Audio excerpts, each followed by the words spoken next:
Toilet paper has been behind us every single day of our lives. And it's time that we get behind toilet paper. That's why I'm starting a toilet paper company that uses its profits to build toilets in the developing world.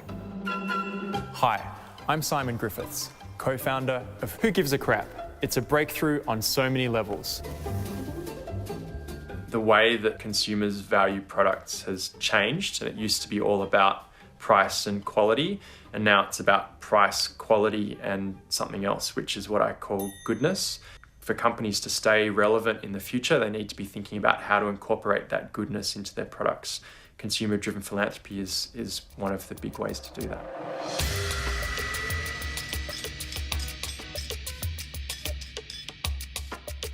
Simon Griffiths is the co-founder of a new toilet paper brand called Who Gives a Crap? And he's with us now. Simon, obviously you do. Yeah, that's right. I definitely do. And I'd spent a lot of time in and out of the developing world over the 10 years before we launched this product. Living, traveling, doing development work. And we talk about, shifting the dial on poverty, but in front of my eyes, I didn't really observe any kind of changeable outcomes in that 10-year period. The reality is that the average Australian is donating about 0.36% of their income. In order to solve these problems that people are tackling much, much faster, that funding needs to be more like 5% of our income that's being donated. Instead of trying to change people's behaviour and getting them to give more, what I want to see is businesses and consumers thinking about how their everyday actions that result to the trillions of dollars changing hands in our economy can start to really make a difference. And this is what I call consumer-driven philanthropy. You see, while a trip to the bathroom can be the ultimate feel-good experience for some, for many, it's not. For 2.6 billion people, open defecation is a way of life. Urine and faeces runs into water that's used to cook, clean and wash in, which results in 4,000 deaths a day of children under 5. So this is a really big problem.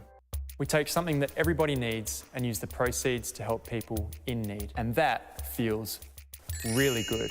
Toilet paper it's a pretty cheap product, but in the US, it's about a $7.6 billion industry, which means that if we can capture 1% of the market, we're providing toilets to about 2 million people on an annual basis.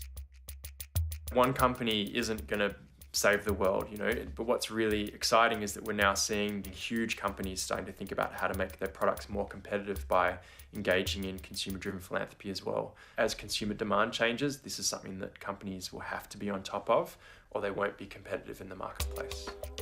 In my lifetime, I want to see the majority of products on shelves and online thinking about how they deal with social issues like poverty, and therefore consumers thinking about how every dollar they spend is potentially a dollar that can make a difference.